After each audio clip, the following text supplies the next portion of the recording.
इथे बघा, आपण लास्ट लेक्चरला काय बघितलं? लास्ट लेक्चरला आपण common naming and IUPAC naming halo अल्केन्सचं बघितलं. आता या लेक्चरला आपण कॉमन नेमिंग आणि IUPAC नेमिंग हॅलो अरेन्सचं बघणार. काय बघणार आहे? Common naming and IUPAC naming कशाचं बघणार आहे? हॅलो अरेन्सचं बघणार. आणि हॅलो अरेन्समध्ये बघा की जर एक हायड्रोजन ॲटम एक हॅलोजन ॲटमनं रिप्लेस झालाय तर तो मोनो हॅलो अरेन आहे. जर दोन हायड्रोजन ॲटम दोन हॅलोजनने रिप्लेस झाले तर तो डाय हॅलो अरेन आहे. जर तीन हायड्रोजन ॲटम तीन हॅलोजन ॲटमने रिप्लेस झाले तर तो ट्राय हॅलो अरेन आहे. जर चार हायड्रोजन ॲटम चार हॅलोजन ॲटमने रिप्लेस झाले तर तो tetra halo arene. Classification: mono halo arene, di halo arene, tri halo arene, tetra halo arene. एक हायड्रोजन ॲटम एक हॅलोजनने रिप्लेस झाला मोनो, दोन हायड्रोजन ॲटम दोन हायड्रोजनने रिप्लेस झाले डाय हॅलो, तीन हायड्रोजन ॲटम तीन हॅलोजन ॲटमने रिप्लेस झाले ट्राय हॅलो, चार हायड्रोजन ॲटम चार हॅलोने रिप्लेस झाले टेट्रा हॅलो. हे लक्षात येते का बघा? ठीक आहे. हे हॅलोजन डेरिव्हेटिव्ह ऑफ काय झाले तर अल्केन झाले. आता पुढे बघा की common naming and IUPAC naming of hello arenes. Normally इथं बघा, normally IUPAC naming or common naming. In IUPAC naming or common naming, normally in IUPAC naming or common naming, the aryl halides are called as haloarene. aryl halides ला आपण काय म्हणतो? Hello अरेनच. म्हणजे common naming मध्ये पण hello अरेन म्हणतो, IUPAC naming मध्ये पण काय म्हणतो? हॅलो अरेनच म्हणतो. Okay. Now for example he benzene ring आहे. ही काय आहे? बेन्झीन रिंग आहे. ह्या बेन्झीन रिंग मध्ये काय असतात? 6 कार्बन आणि 6 हायड्रोजन C6H6 असतं. जर ह्याचा एक हायड्रोजन एक हॅलोजन रिप्लेस झाला तर आपण इथं काय लिहिणार आहे? C6H एक हायड्रोजन रिप्लेस झाला आणि क्लोरीन ग्रुप आलाय कन्सिडर करा. तर ह्याचा फॉर्म्युला काय होणार आहे? C6H5 काय येणार? Cl. तर आपण इथं प्रिफिक्स वापरतो. काय वापरतो? प्रिफिक्स काय? Chloro benzene. आता इथं बेन्झीन रिंग आहे ना, ही बेन्झीन रिंग आहे ना, मग ह्याला आपण काय म्हटलं? क्लोरोबेन्झीन. कॉमन नेमिंग असू दे किंवा IUPAC नेमिंग असू दे, कॉमन नेमिंग असू दे किंवा IUPAC नेमिंग असू दे, अरिल हॅलाइड्स ना आपण काय म्हणतो? हॅलो अरेन्सच म्हणतो. अरिल हॅलाइड्सला आपण काय म्हणतो? हॅलो अरेन्सच म्हणत असतो. काय म्हणत असतो? हॅलो अरेन्सच म्हणत असतो. आता मोनो सबस्टिट्यूटेड हॅलो अरेन्स म्हणजे एकच हॅलोजन रिप्लेस झाले. Mono substituted halo arene. कसला हॅलो अरेन्स आहे? मोनो सबस्टिट्यूटेड हॅलो अरेन्स मध्ये. मोनो सबस्टिट्यूटेड हॅलो अरेन्स मध्ये त्याचं नाव काय असतो? Halo benzene. म्हणजे आता इथं काय झाला? क्लोरोबेन्झीन झाला. काय झाला? क्लोरोबेन्झीन झाला. क्लोरीन असू दे, ब्रोमीन असू दे, आयोडीन असू दे, बेन्झीन अरेन च्या आधी ते प्रिफिक्स वापरतो. काय? क्लोरो, ब्रोमो, आयोडो, फ्लोरो. फ्लोरो मोस्टली नाही यूज करत, त्याचं रिझन सांगते नंतर ना. ठीक आहे. फ्लोरो असतो, नाही यूज करत, ते वेगळं आहे. ठीक आहे. मग इथं परत हा बेन्झीन रिंग आहे. C6H6 हा बेन्झीन रिंग आहे. इथला एक हायड्रोजन ॲटम रिप्लेस झाला आणि ब्रोमीन आला तर ह्याला मी काय म्हणणार आहे? प्रिफिक्स काय वापरणार? ब्रोमो. काय म्हणणार? ब्रोमो. आणि पुढे काय लिहिणार? बेन्झीन. काय म्हटलंय बघा, पहिलाच रूल काय म्हटलेला आहे? For common naming as well as IUPAC naming, the normally aryl halides are named as haloarene. aryl halides ला आपण काय म्हणतो? हॅलोअरेनच म्हणतो. म्हणजे फंक्शनल ग्रुप काय म्हणतो मी? फंक्शनल ग्रुप जो आहे तो प्रिफिक्स म्हणून घ्यायचा आणि आपला जो बेन्झीन आहे तो बेन्झीन म्हणून लिहायचा. आता मोनो सबस्टिट्यूटेड नंतर कोण आहे बघा? डाय सबस्टिट्यूटेड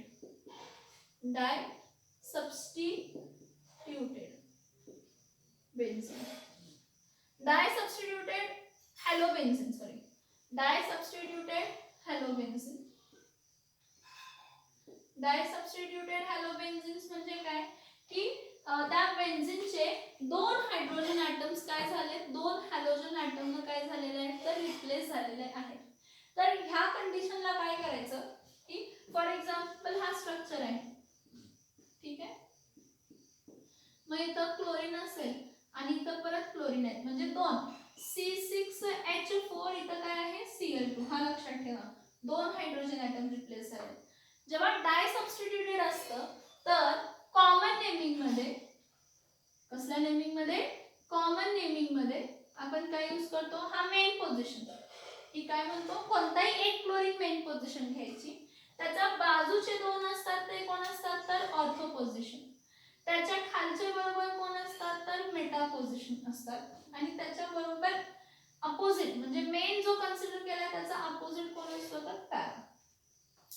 जर डाय सबस्टिट्यूटेड असेल तर काय असेल तर डाय सबस्टिट्यूटेड असेल तर, डाय सबस्टिट्यूटेड असेल तर काय म्हणतो डाय सबस्टिट्यूटेड हॅलोबेन्झीन म्हणजे 2 हायड्रोजन ॲटम 2 हॅलोजन ॲटम काय झालेले आहेत रिप्लेस झालेले आहेत. तर आपण जो मेन एखादा कन्सिडर करतो मग त्याच्या बाजूचे 2 खालचे ऑर्थो, त्याच्या बरोबर खालची पोझिशन मेटा आणि हा पॅरा. मग याचं नाव काय देणार तर बघा मेटाला क्लोरीन आहे ना, टोटल क्लोरीन किती आहे 2, पण एक क्लोरीन कुठे आहे मेटा, सो मी काय देणार मेटा डायक्लोरो बेन्झ. काय लिहिणार मेटा डायक्लोरो काय लिहिणार आहे तर बेन्झ. काय लिहिणार मेटा डायक्लोरो काय लिहिणार आहे तर बेन्झ. ठीक आहे. आता हे एक स्ट्रक्चर बघा, हा आहे ओके, आणि इथं आयोडीन आहे आणि इथं काय आहे क्लोरीन आहे. सगळ्यात पहिला रिॲक्टिव्हिटी चेक करायची, आयोडीन मोर रिॲक्टिव्ह आहे, दोघांमध्ये रिॲक्टिव्ह आयोडीन आहे म्हणून मी काय लिहितो आयोडीन मेन कन्सिडर करतो. आणि क्लोरो हा कोणत्या पोझिशनला आहे ऑर्थो, इथं कन्सिडर पॅरा पोझिशनला, सॉरी इथं क्लोरो कन्सिडर करतो. हे ऑर्थो, ऑर्थोच्या बरोबर खालचे कोण असणार आहे मेटा आणि त्याचा इथं कोण असणार आहे पॅरा. मग ह्याचं नाव काय लिहिणार आहे पॅरा पोझिशनला क्लोरो आहे, para chloro iodo, para chloro iodo काय असणार आहे बेन्झ. हा काय झाला तर डाय सबस्टिट्यूटेडचं काय झालं common naming. In disubstituted haloarenes, common naming is given by giving the position. One of the halogen is considered as main. एखादा हॅलोजन मेन म्हणून कन्सिडर केला जातो आणि त्याच्या खालचे आपण काय म्हणून घेतो ब्रांचेस, ब्रांचेस नाही सॉरी त्याच्या खालचे पोझिशन्स आपण काय करतो मेन च्या बाजूचे 2 ऑर्थो, त्याच्या बाजूचे मेटा, त्याच्या खालचा पॅरा. हा असं नाही की दरवेळी इथंच मेन कन्सिडर करायला पाहिजे असं काही नाही. जर इथं बघा जर मी हा मेन सबस्टिट्यूएंट कन्सिडर केला तर ह्याच्या बाजूचे 2 कोण होणार आहेत ऑर्थो, त्याच्या बरोबर बाजूचे कोण होणार आहेत मेटा आणि ह्याचा बरोबर अपोजिट कोण असणार आहे तर पॅरा असणार. कोण असणार आहे हे पॅरा असणार आहे. हे डाय सबस्टिट्यूटेडचं कॉमन नेमिंग झालं. ठीक आहे. आययुपीएससी नेमिंग मध्ये नंबरिंग द्यायचं. नंबरिंग काय द्यायचं कुठून द्यायचं start numbering from that side where functional group is nearer. आणि नंबरिंग करताना कधी पण ह्या 2 ब्रांचेसना लोवेस्ट नंबर यायला पाहिजे. म्हणजे काय इथं मी 1 2 3 4 5 6 असाही नंबर करू शकते किंवा 1 2 3 4 5. बघा 1 आणि 5 हे 2 मोठे नंबर आहेत तर तसं कधीही नंबरिंग नाही करायचं. जेव्हा 2 आता हे बघा आययुपीएससी नेमिंग साठी जेव्हा 2 किंवा 2 पेक्षा जास्त ब्रांचेस असू दे मग ते कशाचेही असू देत असं नाही की हॅलोजनचेच असायला पाहिजे. त्याचं नंबरिंग करताना कसं करायचं नंबर असं द्यायचं की जे काही नंबर्स आहेत त्या लोकंड्सला लोवेस्ट नंबर मिळतात. म्हणजे 1 आणि 3 लोवेस्ट नंबर आहेत. Sum of locants should be lowest. When you are numbering a benzene ring, जेव्हा तुम्ही बेन्झीन रिंगला नंबरिंग देताय तर जे काही लोकंड्स आहेत त्या लोकंडचा सम लोवेस्ट असायला पाहिजे. मग 1 + 3 काय येतो 4 आणि आपण तेव्हापासून नंबरिंग केलेलं 1 + 5 काय येतं 6 डबल येतं ना 6 मोठा आला. मग रूल काय म्हणतो की लोकंडचा सम काय यायला पाहिजे कमीत कमी यायला पाहिजे. मग इथे काय करायचं 1,3 डॅश डाय क्लोरो पहिल्या पोझिशनला आणि तिसऱ्या पोझिशनला म्हणून 1,3 डायक्लोरो काय डायक्लोरो बेन्झीन. 1,3 डायक्लोरो काय लिहिणार आहे तर बेन्झीन लिहिणार आहे. नेक्स्ट इथं नंबरिंग करूया. आता इथं समोरच आणि नंबरिंग सिमेट्रिकल होणार. हे बघा कुठून नंबर करणार, मेन ब्रांच कोण आहे असं कन्सिडर करणार ना. मग मी म्हटलं जर मी आयोडीनच्या इथून नंबरिंग केलं मेन आहे म्हणून 1 2 3 4 5 6. मग काय लिहिणार, पहिला काय लिहिणार, कधी पण अल्फाबेटिकली जायचं. अल्फाबेटिकली कोण पहिला येतंय, सी, म्हणून 4 डॅश क्लोरो, परत 1 डॅश आयोडो, काय असणार आहे तर बेन्झीन. कधी पण कोण रिॲक्टिव्हिटीवर डिसाइड करतो की मेन कोण असणार आहे आणि ब्रांच कोण असणार आहे. रिॲक्टिव्हिटीवरती आपण डिसाइड करतो की मेन कोण असणार आहे आणि ब्रांच कोण असणार आहे. असू दे की काही प्रॉब्लेम नाही. पण काय म्हणायचं, नंबरिंग करताना असं करायचं की अल्फाबेटिकली यायला पाहिजे नंबरिंग मध्ये. मग अल्फाबेटिकली पहिला सी येते मग आय येते, म्हणून 4 dash chloro dash 1 dash iodo benzene. हे डाय सबस्टिट्यूटेड हॅलोबेन्झीन पर्यंत आपण कॉमन नेमिंग करू शकतो. ट्राय टेट्राला कॉमन नेमिंग आपण करू शकत नाही, तिथं फक्त आपण काय यूज करतो, IUPAC नेमिंग. मग IUPAC नेमिंग काय म्हणतं की start give numbers in such a way that sum of locant should be minimal. Sum of locant should be minimal. मग इथं जर असेल, इथं एक स्ट्रक्चर आहे बघा हा बेन्झीनचा, इथं काय आहे,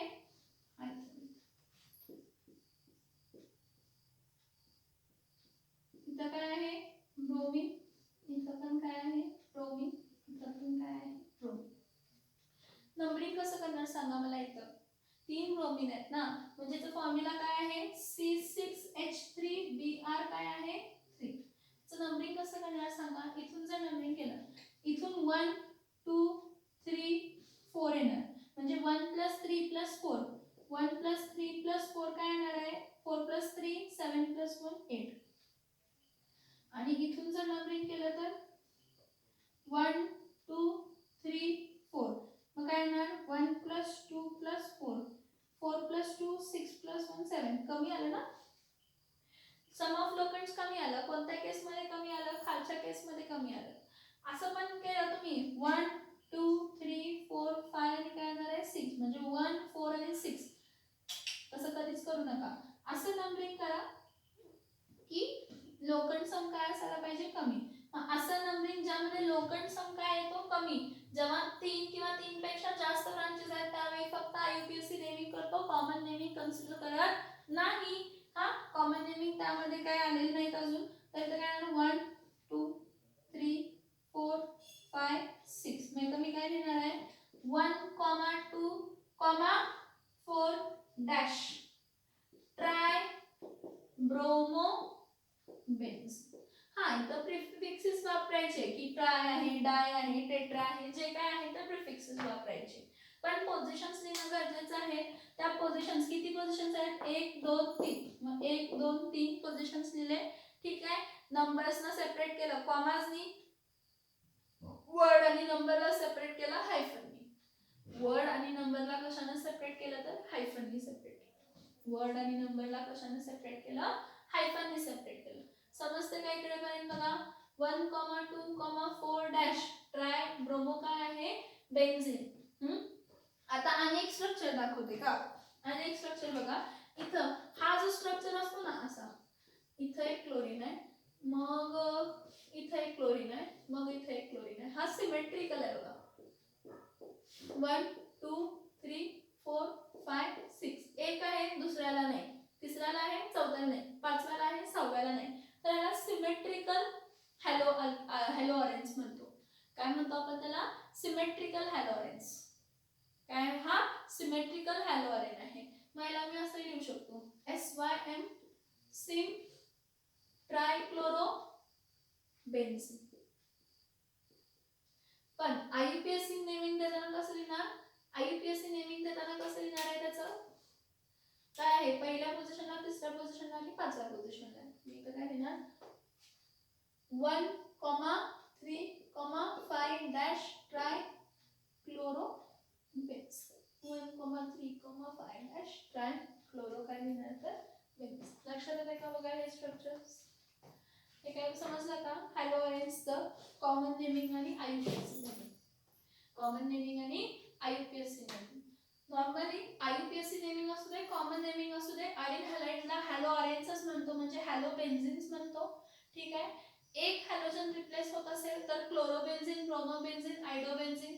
डाय सबस्टिट्यूटेड हॅलोबेन्झिन असेल तर एक मेन असतो आणि राहिलेले मग मेनला सोडून राहिलेल्या पोझिशन मेनच्या बरोबर खाली 2 ऑर्थो, त्याच्या बरोबर खाली 2 मेटा आणि त्याच्यामधला एक त्याच्या अपोजिट मेनच्या अपोजिट कोण असतो? Para common नेमिंगला.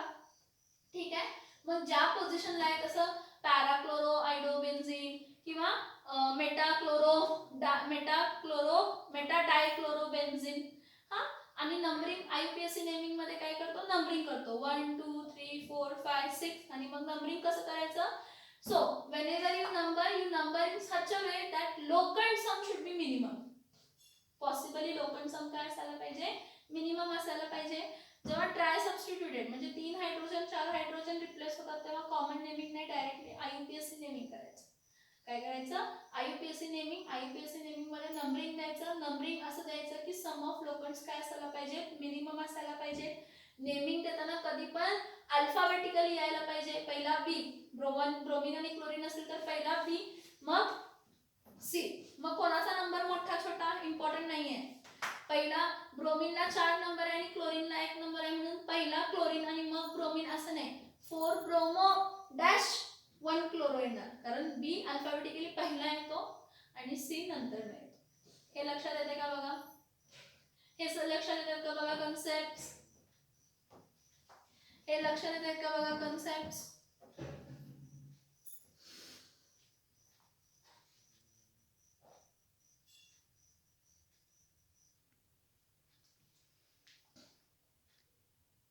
इथे बघा हा एक चार्ट आहे. काय?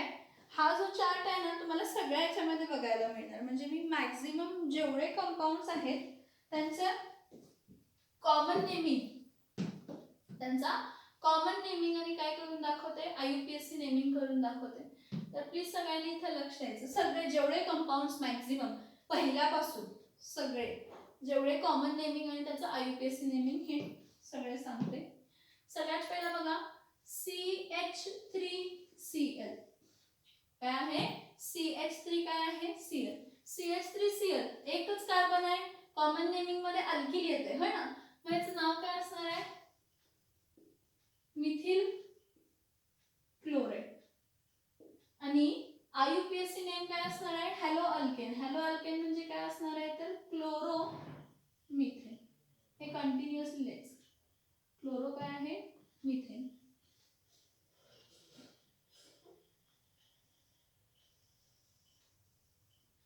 क्लोरो काय आहे? तर मिथेन. नेक्स्ट बघा CH3 single bond CH2 single bond Br. इथं टोटल कार्बन किती आहेत? 2 आहेत. 2 आहेत म्हणजे हा कोण येणार आहे? इथिल काय असणार आहे? ब्रोमाइड. हा मी इथं कॅपिटल E लिहिलंय, कॅपिटल M लिहिलंय, पण मोस्टली कॉमन नेमिंगला काय करतात की पहिला लेटर स्मॉलेस्ट लिहित असतात. हा पहिला लेटर काय लिहितात? स्मॉलेस्ट लिहितात. ओके. सो इथं इथिल ब्रोमाइड हा कॉमन नेमिंग झाला. अल्किल हॅलाइड ना. IUPAC नेमिंग काय असणार आहे? 2 कार्बन आहेत म्हणजे काय असणार आहे? Bromo ethane. काय असणार आहे? ब्रोमो काय असणार आहे? इथेन. एकच मिनिट काय असणार आहे? Bromo ethane. कंटिन्युअस लिहायचं हा. हे बघा इथं सुट्ट लिहायचं कॉमन नेमिंगला आणि IUPAC नेमिंगला काय लिहायचं? कंटिन्युअसली. ठीक आहे. ठीक आहे. नेक्स्ट बघा ब्रोमो इथेन. आता प्रोपीन इथं लक्षात 2 स्ट्रक्चर लिहिते. CH3 single bond CH2 single bond CH2Cl. हा एक स्ट्रक्चर लिहिते. ठीक आहे. आता बघा हा प्रायमरी कार्बन आहे. इथं बघा हा सेकंडरी कार्बन आहे का? ह्या कार्बनला किती कार्बन जॉईन आहेत? 2. म्हणजे मी असाही स्ट्रक्चर लिहू शकते CH3 single bond CH single bond CH3. इथं काय येऊ शकतो? C. 2 पॉसिबल आहेत. किती स्ट्रक्चर पॉसिबल आहेत? 2 स्ट्रक्चर पॉसिबल आहेत. तर ह्याचं नेमिंग बघा. ह्याचं नेमिंग बघा सगळ्यांनी इथं लक्षात. ह्याचं नेमिंग बघा. इथं 3 कार्बन आहेत, स्ट्रेट चेन मध्ये आहे. 3 carbon propyl chloride, n propyl chloride. Straight chain मध्ये एन प्रोपिल काय आहे, chloride. Common naming straight chain आहे, एन प्रोपिल काय येणार आहे, क्लोराइड येणार आहे. IUPAC name, select the longest continuous chain, start numbering from that side where functional group is nearer. 1 इथं 2 आणि इथं काय आहे 3. म्हणजे इथं काय असणार आहे 1 डॅश क्लोरो प्रोपेन. काय असणार आहे 1 डॅश काय असणार आहे तर क्लोरोप्रोपेन असणार आहे. इथं बघा हा सेकंडरी कार्बनला क्लोरीन जॉइन आहे म्हणजे याचं नाव काय असणार आहे सेकंडरी डॅश प्रोपिल क्लोराइड. मी तेव्हापासून तुम्हाला एक्सेप्शनल सांगितले का सेकंडरी प्रोपिल क्लोराइड किंवा सेकंडरी प्रोपिललाच आपण काय म्हणतो आयसोप्रोपिल. एक्सेप्शनल केस सेकंडरी प्रोपिललाच आपण काय म्हणतो आयसोप्रोपिल. हा आयसोप्रोपिल काय आहे क्लोराइड. आयसोप्रोपिल काय आहे क्लोराइड. आता ह्याचं नेमिंग ह्याचं IUPAC नेमिंग काय असणार आहे select the longest continuous chain, start numbering from that side. Start numbering from that side where functional group is near. मी इथून नंबर केला 1 2 3 च येते आणि उलटा जर नंबर केला तर 1 2 आणि काय येते 3. म्हणजे हा काय येणार आहे 2 डॅश क्लोरोप्रोपेन. काय येणार आहे 2 डॅश क्लोरो. सी कॅपिटल आहे, सी कॅपिटल आहे 2 डॅश क्लोरोप्रोपेन. पण IUPAC नेमिंग लिहिताना चिटकून लिहायचं. कॉमन नेमिंग लिहिताना सुट्ट सुट्ट. इथं स्पेस आहे, इथं स्पेस आहे, दिसत नसली तरी पण ती स्पेस काय करा कन्सिडर करा. ठीक आहे. आता नेक्स्ट बघा, नेक्स्ट स्ट्रक्चर्स बघा. माझे स्ट्रक्चर्स छोटे छोटे होत जातील कारण जागा कमी असल्यामुळे मला बसवायला पाहिजे. CH3 single bond CH2 single bond CH2 single bond CH2 single bond Br. Straight chain bromine. कसं आहे स्ट्रेट चेन. टोटल कार्बन किती होते 4. आता बघा हा नेक्स्ट काय करते बघा. इथं काय करते CH3 CH2 Br आणि इथं काय लिहिते CH3. काय केलं मी 4 स्ट्रेट चेन होते ना त्या 4 स्ट्रेट चेनचं काय केलं 4 स्ट्रेट चेनचं काय केलं तर 3 केले. 4 काय केले 3 कसे केले तर 1 2 3 असं लिहिलं. 1 2 3 कार्बन लिहिले आणि एक कार्बन खाली लिहिला म्हणजे तो काय आला CH3 CH CH2 CH3. ठीक आहे. आता ह्यामध्ये आणि स्ट्रक्चर्स पॉसिबल आहेत, आणि स्ट्रक्चर पॉसिबल आहेत. आणि एक स्ट्रक्चर येते इथं बघा CH3